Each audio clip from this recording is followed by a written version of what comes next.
Hello, dear students. Today we speak about King Lear by William Shakespeare. King Lear is a tragedy written by William Shakespeare.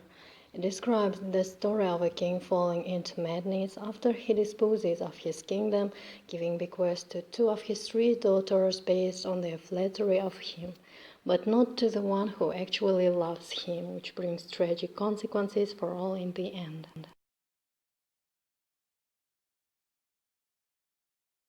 The morality of the story. Power is the prize, but power shall be tamed by lies.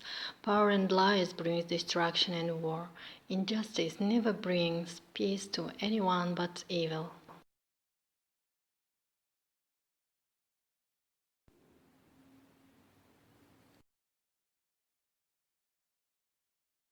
The summary. King Lear decides to divide his kingdom between his three daughters, Goneril, Regan, and Cordelia. He promises the largest portion of the kingdom to the daughter who best expresses her love for him. Goneril and Regan both deliver wildly embellished speeches. Cordelia, Lear's favorite, merely speaks the truth and is banished because of it. Impressed by Cordelia's actions, the King of France offers to marry her and wage war against her sisters. Goneril turns against her father Lear, cutting the number of his soldiers in half. Lear seeks comfort from the second daughter Regan, who suggests he should apologize to Goneril. Furious, Lear goes out into a stormy night with his fool.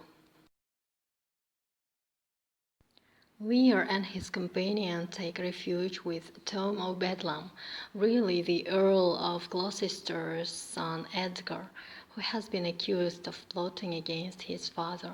Gloucester himself arrives and takes Lear to Dover, where Cordelia awaits him with the French army. After Gloucester is blinded, Edgar acts as his guide.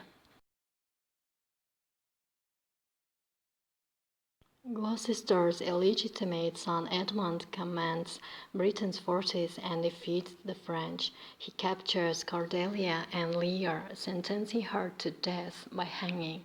Lear dies of grief over Cordelia's death. Goneril poisons Regan and then stabs herself after vying for Edmund's affections. Kent and Edgar are left to take care of the country under a cloud of sorrow and regret.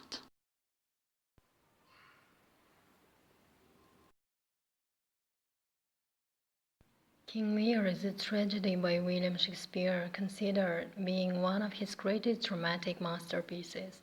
The title character descends into madness after foolishly disposing of his estate between two of his three daughters, based on their flattery, bringing tragic consequences for all.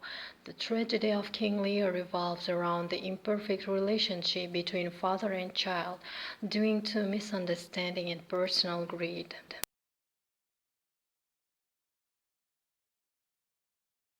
Thus, King Lear brings us back to where we started. The play still holds true to its traditional values such as inheritance, patriarchal societies, and the monarch. Yet it perhaps raises new questions on topics such as favoritism and the importance of communication in a father-child relationship.